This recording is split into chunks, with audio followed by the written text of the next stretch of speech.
টঙ্গীর তুরাগ নদীর তীরে অবস্থিত বিআইডব্লিউটিএ নদীবন্দর ইকো পার্কটি টঙ্গীর সবচেয়ে বড় ও সুন্দর পার্ক হিসেবে পরিচিতি লাভ করেছে।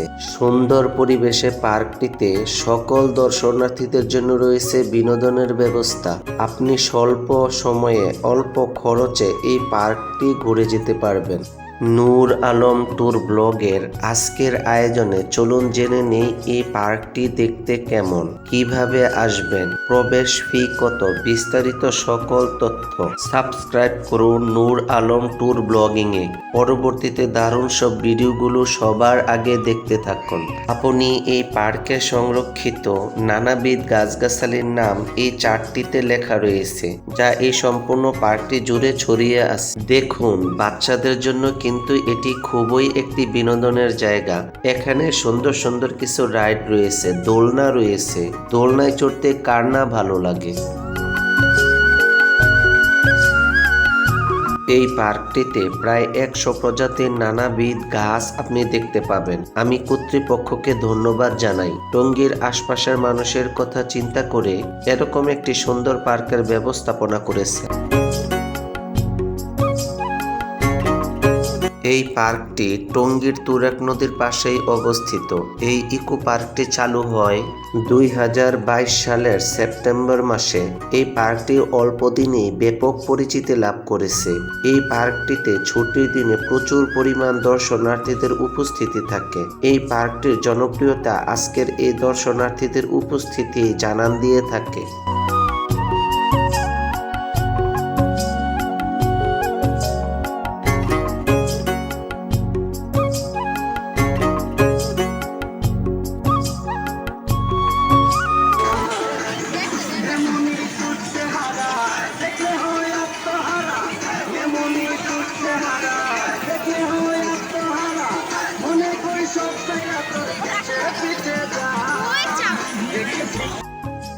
আপনি এখানে যেভাবে আসতে পারেন, আপনি যে প্রান্ত হতেই আসেন না কেন, আপনাকে আসতে হবে Tongi station road. Station road নেমে অটোতে করে নদীবন্দর ইকো পার্ক। যাতায়াত বাহন একেবারে অ্যাভেলেবেল। ভাড়া পড়বে 30 হতে 40 টাকার ভিতর।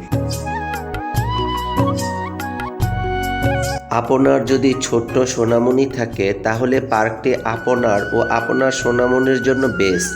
মাত্র 30 টাকা প্রবেশ ফি দিয়ে বাচ্চাদের এই রাইডগুলো আপনি একবারে ফ্রিতে ব্যবহার করতে পারবেন, যা আপনার জন্য এটি একটি গুড সাইড।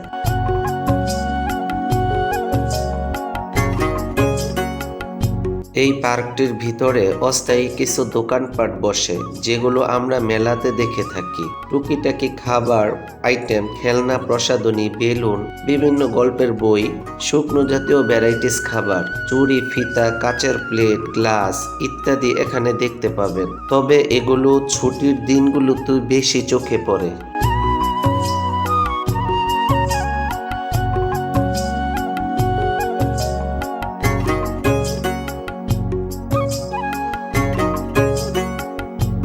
যারা এই ইকো পার্কটিতে আসতে চাচ্ছেন আসতে পারেন। এখানে প্রচুর গাছপালা, সবুজ শ্যামলে ভরা একটি সুন্দর দর্শনীয় স্থান, যা আপনার অনেক ভালো লাগবে।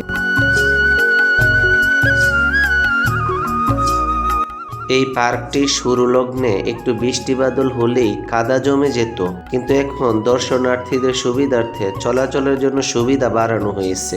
আমার কাছে হাঁটার এই অপশনটি চমৎকার মনে হয়েছে।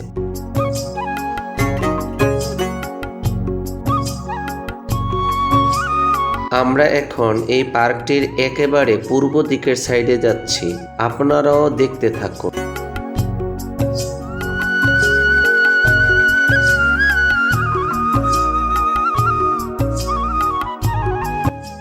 এখানেও কতগুলো বাচ্চাদের রাইড রয়েছে।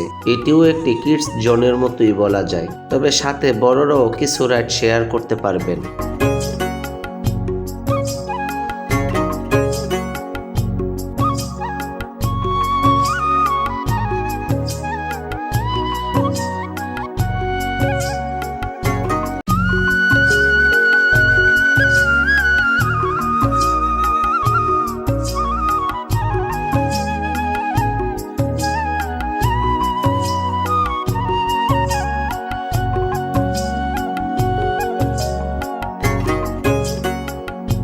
এই ইকো পার্কের একেবারে পূর্ব পাশে একটি স্থায়ী রেস্টুরেন্ট দেখা মিলবে।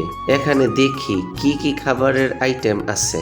আপনারা এখানে বসে কিছু খেতেও পারবেন, তবে এখানকার খাবারের প্রাইসটা অন্য পার্কের তুলনায় ঠিকই আছে এবং পরিবেশটাও আমার কাছে ভালো মনে হয়েছে।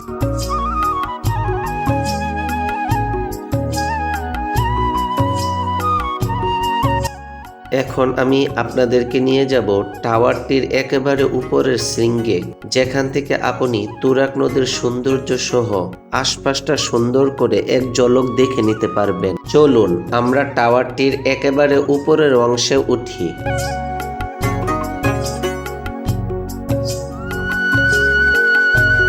আমরা একেবারে টাওয়ারটির উপরের অংশে উঠে আসলাম।